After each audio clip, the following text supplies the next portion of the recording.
ইয়ামথাংয়ের বরফ দেখা শেষ করে আজকে আমরা লাচুং ছেড়ে গ্যাংটক ফিরে যাব। তাই সকাল সকাল বেরিয়ে পড়ি ইয়ামথাং ভ্যালির উদ্দেশ্যে। লাচুং থেকে কিছুটা উপরে যাওয়ার পর দৃশ্যগুলো ক্রমেই পরিবর্তন হতে শুরু করে। রাস্তার দুপাশে জমে থাকা বরফ আর সামনে বিশাল বিশাল পর্বত। মনে হচ্ছিল সিকিমের আসল মুগ্ধতা সম্ভবত এখান থেকেই শুরু।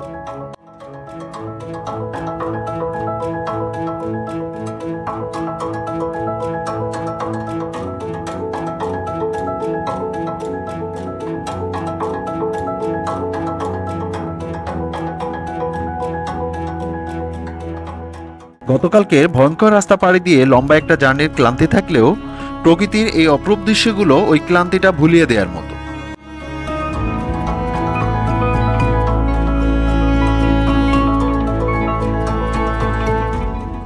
এই ট্রিপটা ছিল ফেব্রুয়ারি মাসের শেষের দিকে।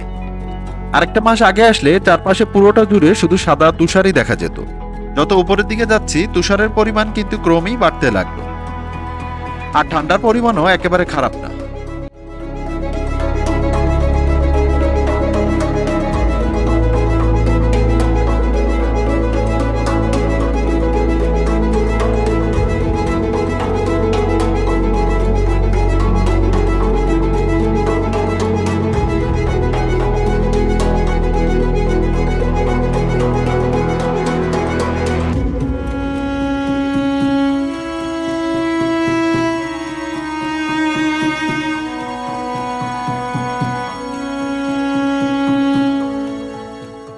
আজ আমাদের গন্তব্য যেখানে মানে ইয়ামথাং ভ্যালি, তার আরেক নাম কিন্তু valley of flower.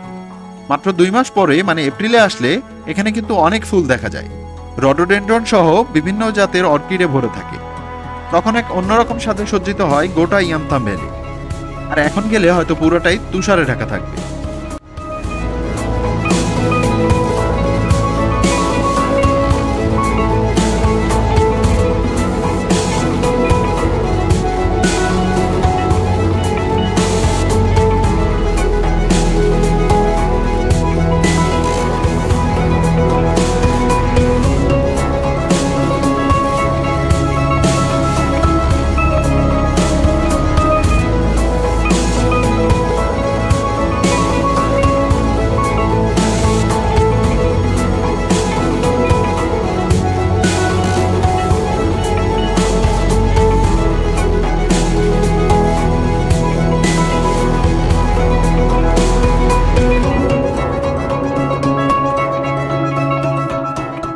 লাচুংয়ে Yumthang valley ছাড়াও কিন্তু আরো 2টি পপুলার স্পট রয়েছে, জিরো পয়েন্ট আর কাটাও।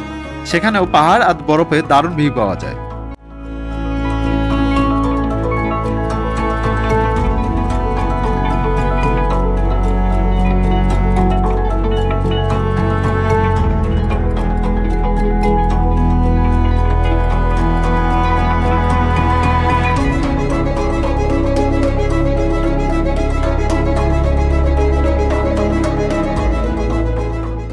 কাটাওয়া জিরো পয়েন্ট দুইটা 2 দিকে আর উপরের দিকে যেতে হয়।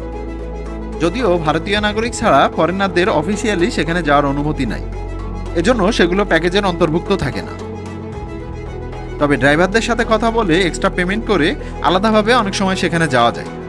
তবে গুরুত্বপূর্ণ একটা তথ্য দিয়ে রাখি, ড্রাইভাররা বললেও বেশিরভাগ সময় কিন্তু কাটাও বা জিরো পয়েন্ট পর্যন্ত তারা নিয়ে যায় না। অর্ধেক দূর গিয়ে তারপর জানায় রাস্তা বন্ধ, আর যাওয়া যাবে না। আমার কাছে মনে হয় এটা ড্রাইভারদের পর্যটকদের সাথে অনেকটা ধোঁকা দেওয়ার মতোই। বরফে রাস্তা বন্ধ থাকলে সেটা আগে থেকেই তাদের জানা থাকার কথা।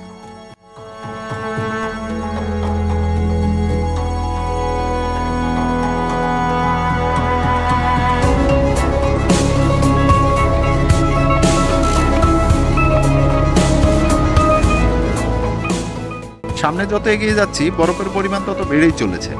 রাস্তার দুপাশ জুড়ে বরফের স্তূপ জমে আছে।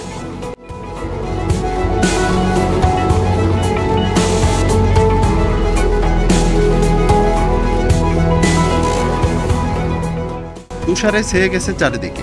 কি পরিমাণ বরফ, পুরো আস্তরণ পড়ে গেছে। রাস্তার উপর এত বেশি পরিমাণ বরফ দেখে মনে হচ্ছে আমরা ইয়ামথাং ভ্যালির খুব কাছাকাছি চলে এসেছি।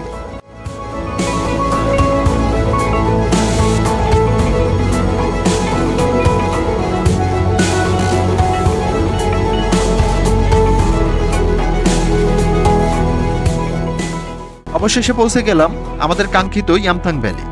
প্রায় 12,000 ফিট উচ্চতায় অবস্থিত এটি লাচুংয়ের অন্যতম সুন্দর একটি ভ্যালি। নিজে চোখে না দেখলে এর সৌন্দর্য আসলে বলে বোঝানো সম্ভব না।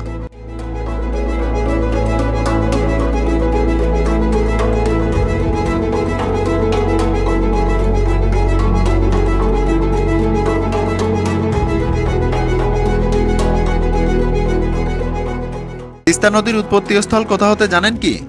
এই বরফে ঢাকা যে পাহাড় দেখছেন, এই বরফ গলে বহু ঝর্ণাধারার সমষ্টিতে এখান থেকেই জন্ম তিস্তা নদীর।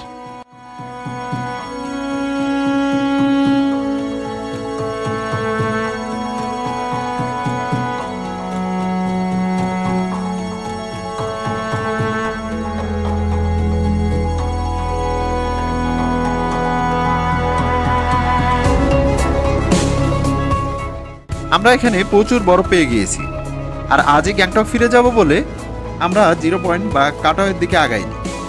তবে এখানেই কিন্তু আমরা বেশ এনজয় করেছি।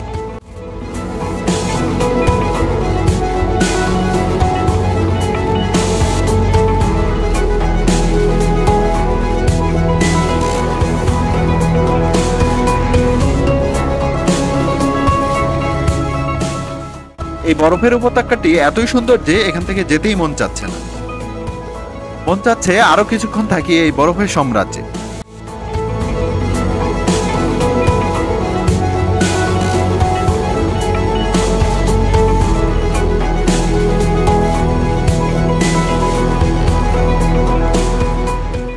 বন্ধুরা, আমার এই ভিডিওটি ভালো লাগলে অবশ্যই চ্যানেলটিতে সাবস্ক্রাইব করবেন। আর এখানে শেষ হচ্ছে আমাদের নর্থ সিকিম ভ্রমণের আজকের ভিডিও।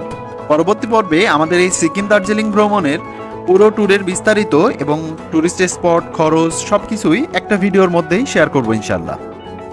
সে পর্যন্ত সবাই ভালো থাকবেন, সুস্থ থাকবেন। আল্লাহ হাফেজ।